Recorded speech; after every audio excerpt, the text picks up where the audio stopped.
bueno y tus misericordias son para siempre. Y en esta mañana te pedimos, Señor, que tú hables a nuestras vidas, a nuestros corazones, como solo tú sabes hacerlo. Tú tienes palabras de vida eterna. Tú tienes agua que sacia nuestra sed. Tú tienes pan que alimenta nuestra alma. Háblanos hoy, Señor. Alimenta a tu pueblo hoy. En el nombre de Jesús. Amén. Amén. Hoy vamos a continuar con el mensaje de la semana pasada, que se llamaba el reino de Dios. Testigos eficaces del reino. ¿Cómo se llama? El reino de Dios. Testigos eficaces del reino. Y leímos un pasaje donde Jesucristo nos enseña que no debemos tener ansiedad por las cosas materiales de esta vida. ¿Qué comeremos? ¿Qué vestiremos? Que podemos confiar en Él siempre. Podemos confiar en el Señor. Y no tan solo podemos confiar en Él. Él nos enseñó que también debemos buscar la prosperidad del reino. ¿Y cómo se hace esto? Buscando las almas perdidas. Número 1, prosperidad externa. Número 2, buscando el bienestar de la iglesia. Tratar de buscar la armonía entre los santos. Número 3, viviendo en justicia, alineando nuestro corazón a la mente de Dios. Y hablamos que hay 4 cosas importantes en las cuales debemos empeñar nuestro tiempo. Hay 4 objetivos que son los más importantes para todo creyente. Número 1, honrar a Dios. Número 2, el bienestar de su iglesia. Número 3, la conversión de los pecadores. Número 4, el beneficio de nuestra alma. Tenemos que de alguna manera beneficiar nuestra alma con nuestra relación con Dios. Eso fue más o menos, en resumen, lo que hablamos la semana pasada. Todos nosotros, como pueblo de Dios, sabemos las responsabilidades del reino. Se nos han predicado, como dije, de muchas maneras y de muchas formas. La pregunta que debemos hacer es cómo tú y yo podemos ser eficaces en el reino. Y vamos a ver algunos principios bíblicos en la Escritura, que si tú y yo los seguimos, vamos a ser luz en medio de la oscuridad y vamos a impactar positivamente en donde quiera que nos encontremos, comenzando desde Jerusalén. Pero estas cosas solamente funcionan a los que creen y las aplican. ¿Ve? Para las personas del reino. Mire lo que dice la Escritura. Vaya conmigo al libro de Lucas. Libro de Lucas, capítulo 11, versículo 33. Lucas, capítulo 11, versículo 33. Yo le llamo a este texto el principio de la exposición. ¿Cómo se llama? El principio de la exposición. Ese es el principio número 1 que vamos a aprender en esta mañana. Estos principios van a durar 2 domingos. Apréndalos. Anótelo en una libreta. Léalos. Estúdielos. Porque con un día de predicación no es suficiente. Si usted come solo un día en la semana, se muere. No dura 4 meses. Un día en la semana. No dura 4 meses usted. Se muere. Si usted bebe agua un día en la semana, en el 5º o 6º día sin tomar agua, ¿qué le pasa al ser humano? se muere. El espíritu del hombre necesita alimento. Y el alimento del creyente es la palabra de Cristo, que es espíritu, que es vida, que es agua y es pan. Amén. Mire lo que dice la palabra. Nadie pone en oculto la luz encendida, ni debajo del almud, sino en el candelero, para que los que entran vean la luz. En este texto se nos muestran cosas que debemos hacer y cosas que no debemos hacer. Primero, ¿qué no debemos hacer? No debemos esconder la luz. El creyente no debe ocultarse. El creyente no se oculta, amados hermanos. No hay tal cosa como cristianos encubiertos. No existen. Esas son cosas de este mundo. Sí, hermanos, en las iglesias de Cristo, en los gobiernos y en el mundo entero, hay personas que son encubiertos,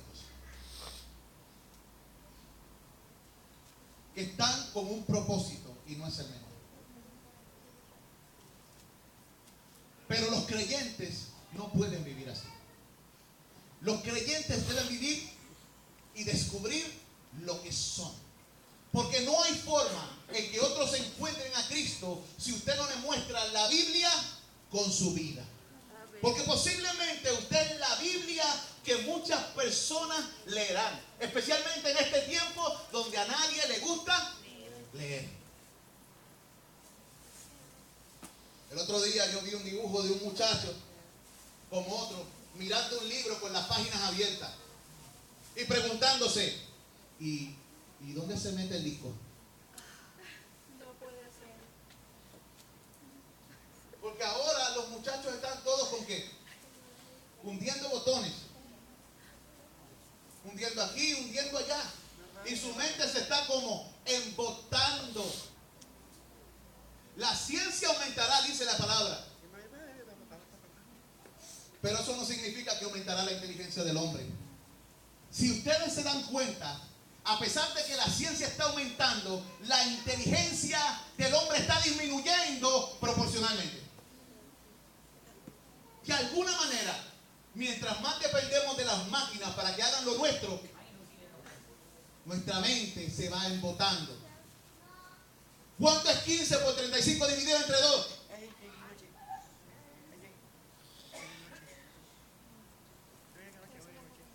Posiblemente antes hubiéramos hecho esa pregunta y alguien hubiera levantado la mano inmediatamente. Eso pasa. El creyente no puede ser tampoco un ermitaño, ¿oyó? No es alguien que se esconde en un monte y vive su cristianismo solo. El cristianismo está diseñado para que se inmiscuya en todos los lugares y, escuche bien, transforme el lugar donde habita. Nosotros somos llamados para hacer la diferencia, ser luz del mundo y sal de la tierra. Si nosotros vamos a un lugar oscuro, cuando nosotros lleguemos, llegó la luz. Amén. Y debemos dar testimonio en medio de la mucha opresión. El evangelio que Dios ha depositado sobre nuestras vidas es un maravilloso depósito, es una buena noticia. El problema es que muchos me enseñan la Biblia como si fuera una mala noticia.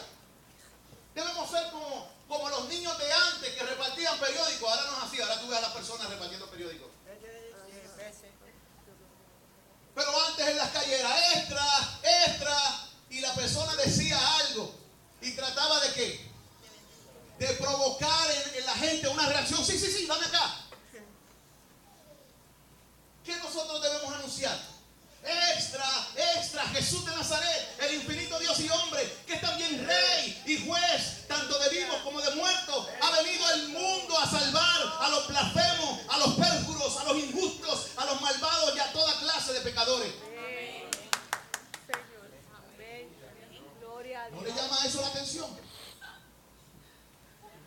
La gente se quedará como, ¿cómo?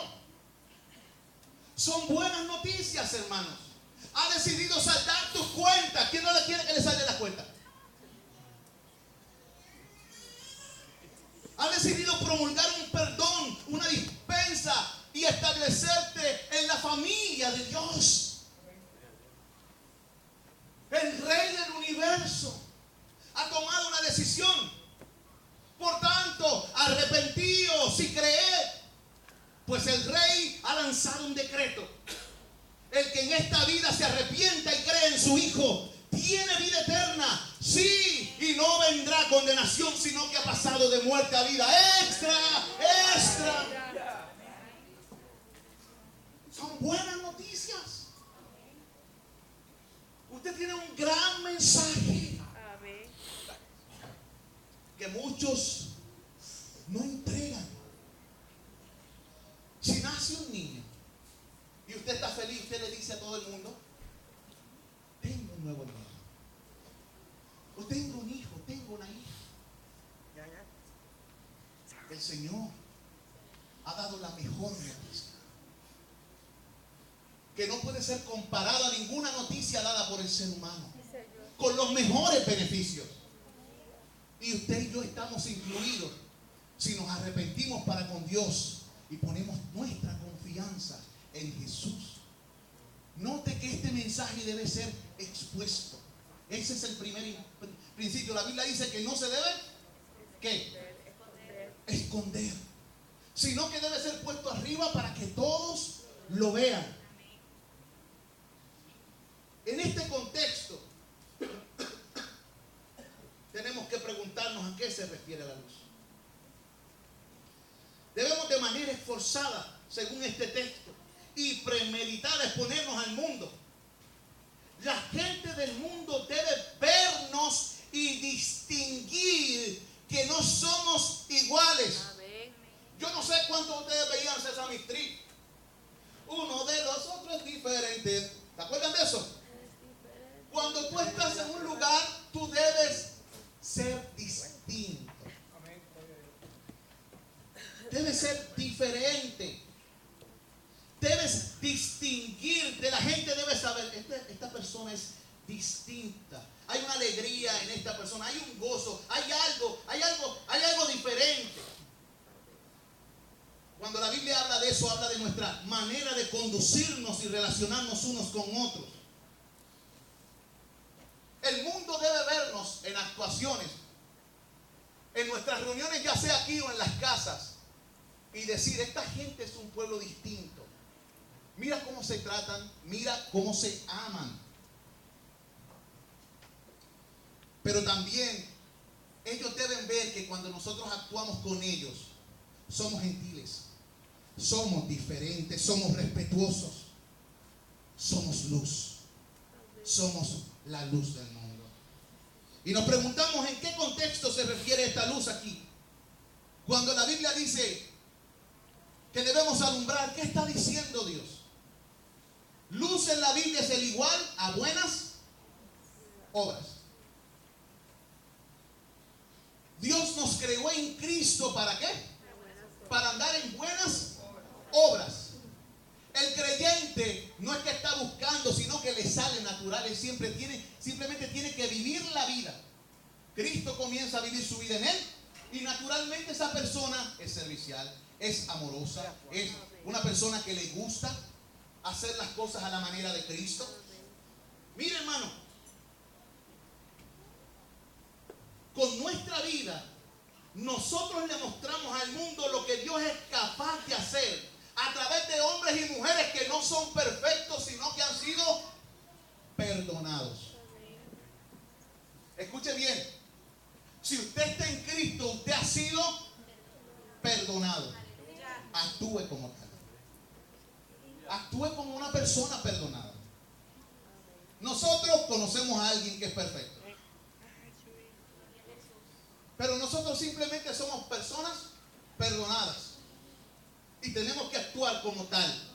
Amados hermanos, el Señor, aunque la Biblia enseña que en este tiempo de la eternidad no somos perfectos, eso no significa que no seremos perfeccionados. Escuche bien, le voy a explicar esto. Cuando Cristo murió por usted y por mí, Él ya lo hizo perfecto. ¿En dónde? En Cristo Jesús. En la presencia de Dios y en su mente usted es que perfecto. Pero en el tiempo es que esa perfección se va como desarrollando. La persona va creciendo y madurando. Tenemos que entender lo siguiente. En la iglesia, el propósito de la iglesia es echar agua, abono y otras cosas a los corazones con el propósito de que la planta del Señor que haga crezca. Dios no quiere que permanezcamos como bonsái cristianos. Hay gente que envejece en la iglesia, lo dije en una ocasión, envejecer.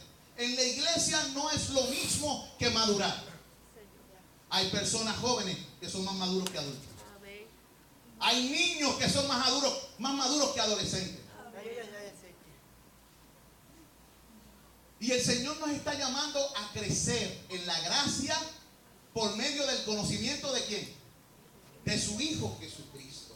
Y eso que recibimos de Él, ponerlo en alto para que el mundo vea lo que Cristo puede hacer con una persona que es pecadora, imperfecta y que ha sido perdonada. Dice, wow, mira lo que era y mira lo que Cristo ha hecho en esta persona. Por eso la Escritura dice en Hebreo y habla de aquellos justos hechos perfectos. Significa que la obra se va a terminar. El que comenzó la obra ha prometido perfeccionarlo. Tal vez usted se ve hoy, ay, no, a mí me falta un montón. Pero si está en Cristo, aunque le falte un montón, usted puede estar seguro que Dios lo va a perfeccionar. Si es de Cristo, si no se va a estancar toda la vida. Hermanos, la cizaña y el trigo tienen un parecido. Lo que hace la diferencia es el resultado. Si tú comes trigo, te alimentas. Si tú comes cizaña, te mueres. Porque la cizaña es, ¿cómo? Venenosa. Si usted ha creído en Cristo, no importa que esté aquí, el Señor ha prometido que un día usted crecerá y será usado con su multitud de debilidades. Número 2, vayan a Primera de Pedro, capítulo 3, versículo 8 al 9. Acuérdense que esto es todo domingo. Mire lo que dice la Escritura. Finalmente, sed todos de un mismo sentir,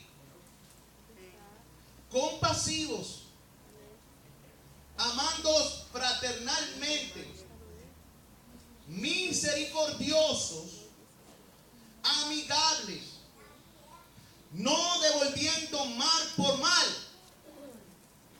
ni maldición por maldición, sino por el contrario bendiciendo, sabiendo que fuiste llamados para que heredasen bendición. Yo le he llamado a esto el principio del latido del corazón.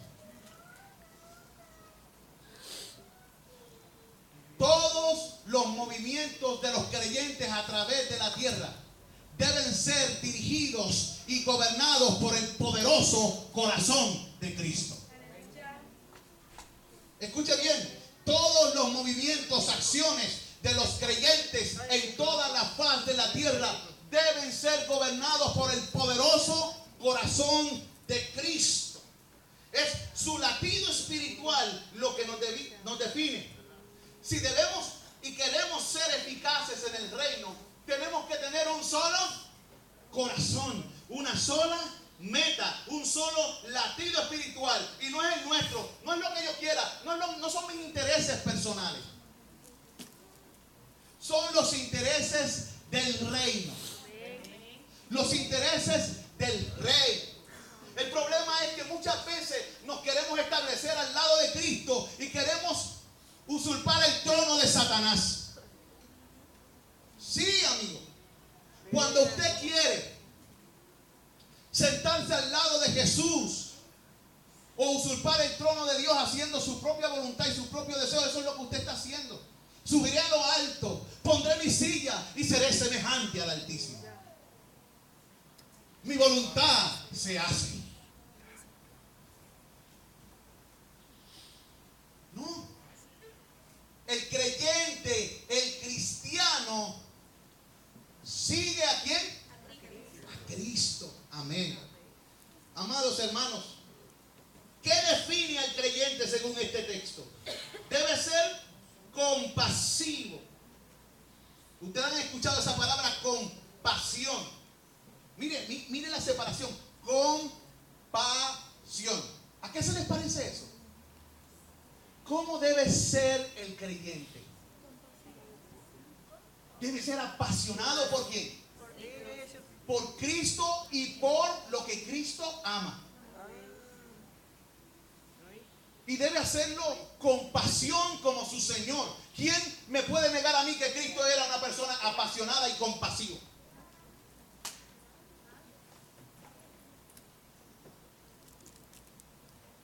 Tus acciones definen quién te rige.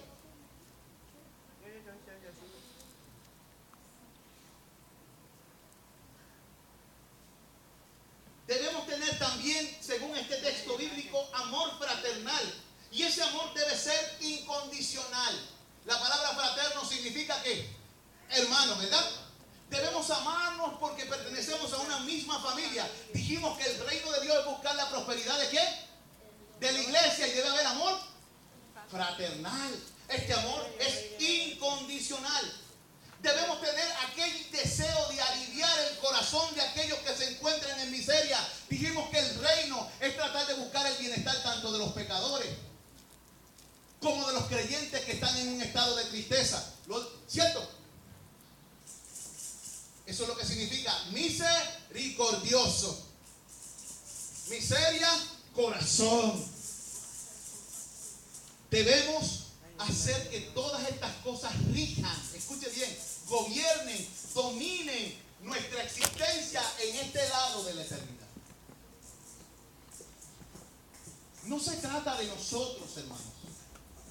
Se trata de Cristo. Se trata de su deseo para su pueblo. Escuche bien, hermano. El que ama a Dios, ama al que ha sido engendrado por él.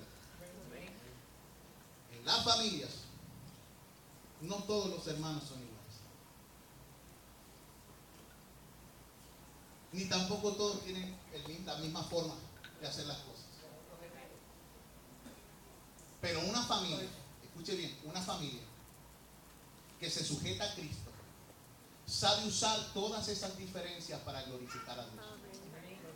La pregunta es si el corazón está en el lugar correcto. ¿Queremos glorificar a Cristo? ¿Queremos honrarlo? No es con palabras. La Biblia dice que el sabio se manifiesta por su conducta. Porque es manso, es apacible, es pacífico, es amable. Dice que esa es la sabiduría que viene ¿de dónde? De Dios, del cielo. Ese es nuestro llamado como creyentes. Mire, dice el texto bíblico que debemos ser amigables. El creyente es amigable. Y tú te tienes que hacer la siguiente pregunta. La gente cuando te mira, ¿ven en ti alguien que puedan confiar? ¿Alguien leal? ¿Alguien en quien le pueda contar y descansar? ¿Eres tú esa persona? Si tú eres creyente, eso debe ser así. ¿Podemos confiar en ti? ¿Eres maduro? ¿Se puede contar contigo? ¿O te pasa como a Joel, que la esposa lo dejó por no madurar?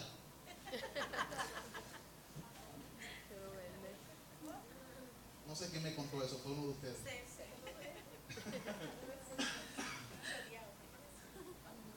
Tenemos que poder contarlo los unos con los otros, dice la Escritura. Debemos ser todos unos representantes de Cristo. Ahora, pregunta, ¿qué pasa si en medio de comportarnos de esta manera, usted y yo somos maltratados, maldecidos? ¿Qué pasa? O sea, el trato mal, pero también dicen cosas malas de que de nosotros. ¿Cuál debe ser el trato? ¿Qué debemos hacer? ¿Pagar con la misma moneda? Mire lo que dice Primera de Pedro, capítulo 4, versículos del 14 al 16.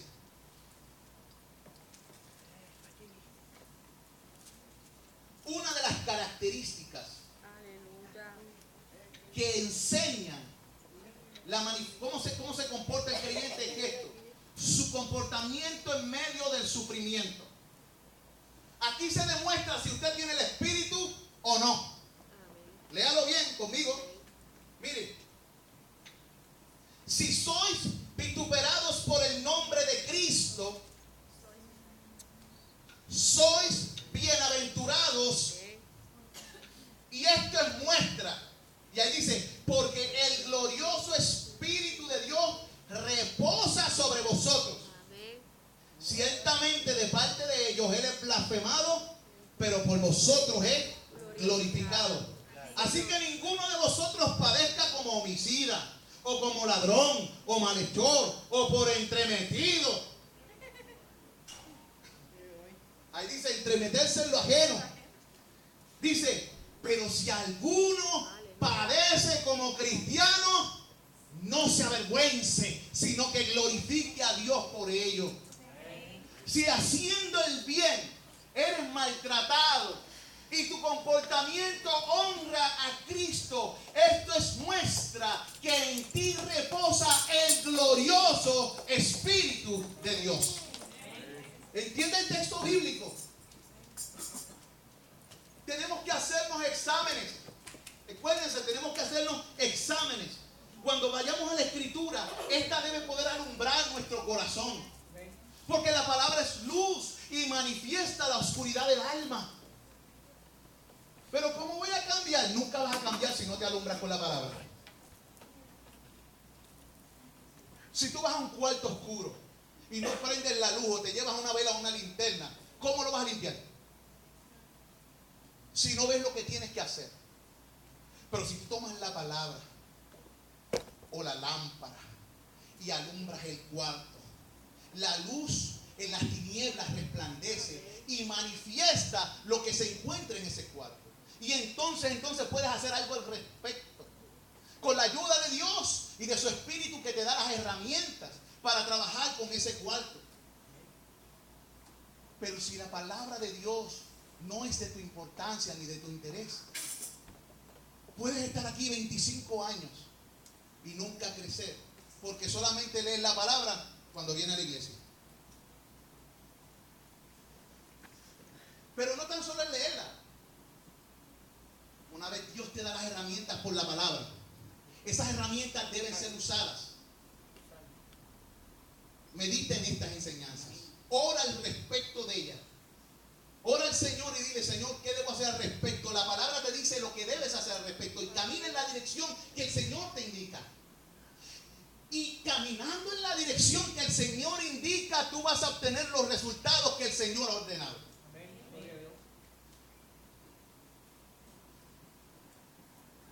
Pero si no lees la palabra, o si leyéndola no aplicas la palabra, no te asombre ni te resulte cosa extraña de que tu vida permanezca igual. El que tenga oídos para oír, oiga. Nosotros somos un pueblo distinto. Escuchen, no estoy hablando de impecabilidad. No estoy hablando de que no fracase. A veces, limpiando la casa, nos metemos en la espinilla con la mesa. Sí. Y comenzamos a santificar. Pero coja la escoba. coja el vacuum cleaner. Confíe en el Señor. La muestra de nuestra confianza en Dios es cuando obtenemos los resultados porque hemos creído en Dios y que las cosas que Él ha prometido se cumplen si se hacen. Pero nosotros muchas veces queremos,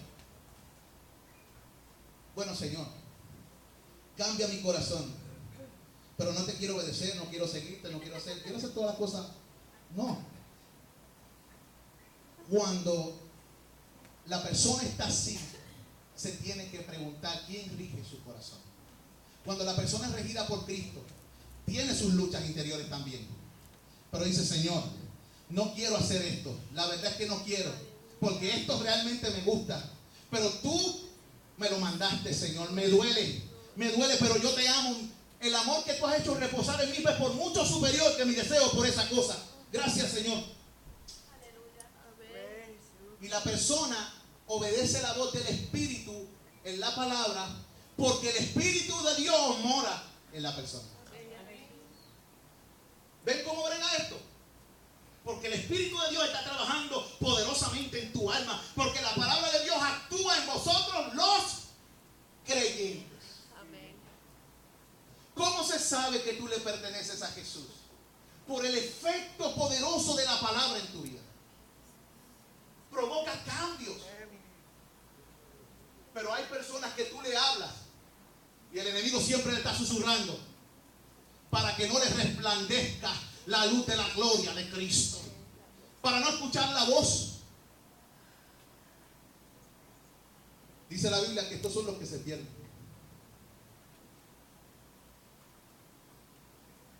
Pero si tú eres de Cristo y has escuchado su voz, y tú sabes que tú has escuchado su voz, tú lo sabes, porque lo sabes, tendrás tu lucha, pero camina. Aunque sea así, pero camina. Aunque sea pasos cortos, pero camina en el nombre del Señor. Hay gente que llega rápido, hay gente que llega lento, pero el creyente llegará. Pero no se queda así. Camina. Esto que dice el texto bíblico es nuestro llamado, es nuestro camino a seguir. Es prueba que somos de aquel al cual el mundo aborreció. Cuando alguien te maltrate por hacerle bien, págale con la moneda del reino de los cielos. ¿Cuál es la moneda del reino de los cielos? Bendecir. Mira lo que dice el texto. Dice: bendiciendo, sabiendo que fuiste llamados para que le dases bendición. Y anterior a ese texto dice: por el contrario,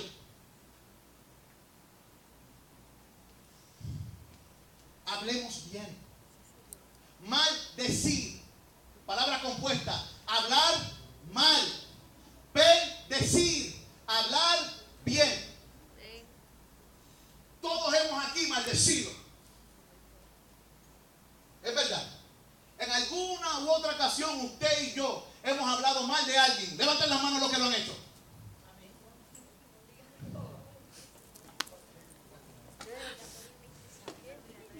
El asunto es si nos vamos a quedar en ese patrón toda la vida, o si vamos a hacer algo al respecto, porque la palabra nos dice, pero por el contrario, bendiciendo.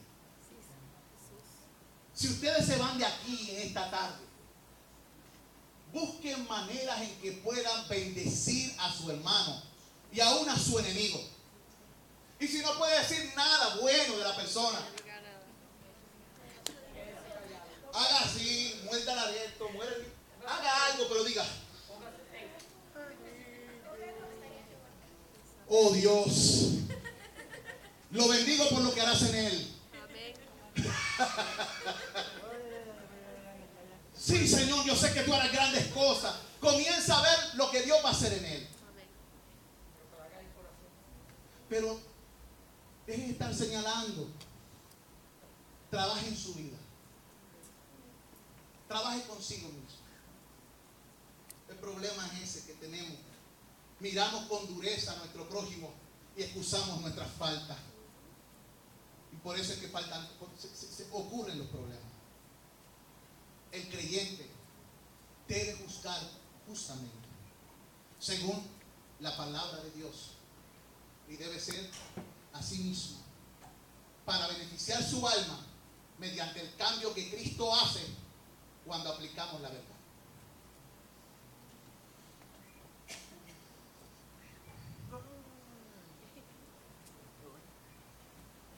Somos siervos de Cristo. Comportémonos a la altura del llamado grande que hemos recibido de Dios. Somos reales sacerdotes y sacerdotisas, reyes y reinas.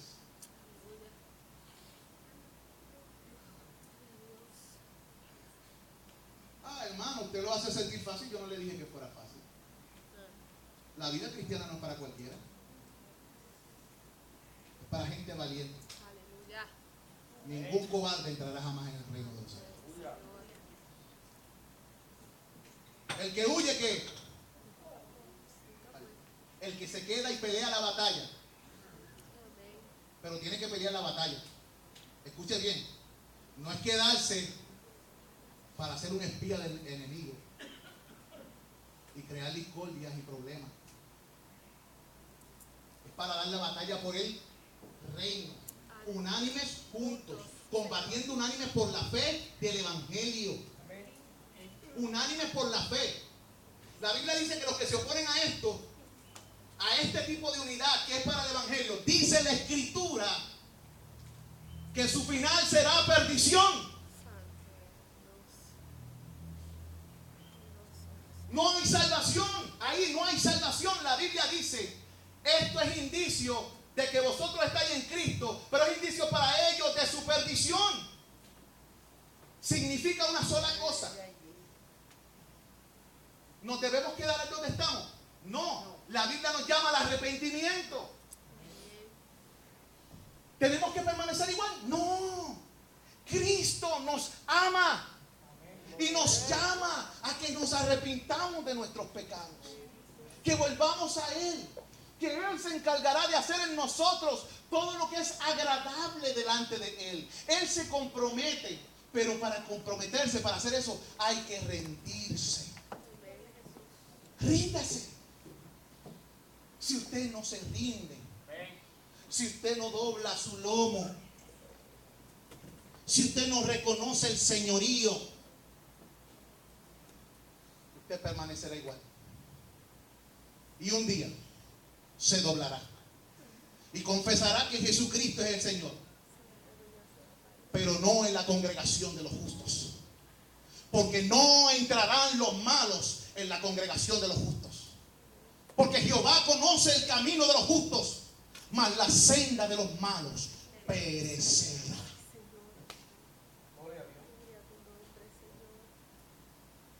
Señor del cielo, te doy gracias, Padre, porque tú eres bueno y tú llamas a tu pueblo continuamente a buscar tu rostro, a hallar en ti perdón por nuestros pecados, a limpiarnos de nuestras maldades y rebeliones. Nos limpias la conciencia también, Señor. Operas en nosotros, tus hijos. Gracias, Señor, porque tú no te das por vencido por nosotros. Gracias, Señor, porque tú no te rindes. Te adoro, Dios. Te ruego que tú te hagas sentir en nuestras vidas. No nos abandones nunca, Señor. Siempre susténtanos. Siempre sosténnos. Toma nuestro corazón, Jesús, y haz tú la operación necesaria en nuestra alma para que te rindamos todo nuestro haber a ti. Enséñanos a ser siervos tuyos, hijos e hijas, aquellos primogénitos que están escritos en el libro de la vida del Cordero que fue inmolado desde antes de la fundación del mundo. A ti oramos, Dios. Suplicamos tu misericordia. Suplicamos tu perdón. Suplicamos que nos bañes con tu amor, con tus cosas hermosas que tienes preparado para tus santos. En el nombre de Jesús. Amén. Considere esta palabra que ha sido dicha hoy. Ríndase al Señor. Confíe en Él. Como una película que vi de un escocés que se llamaba Fe como las papas. Yo no sé cuánto han visto esa película cristiana, Fe como las papas. El escocés decía, we must trust in God. Debemos confiar en Dios. Antes de irnos, tenemos un poema que va a ser leído hoy a los padres. Tenemos un poema que va a ser leído.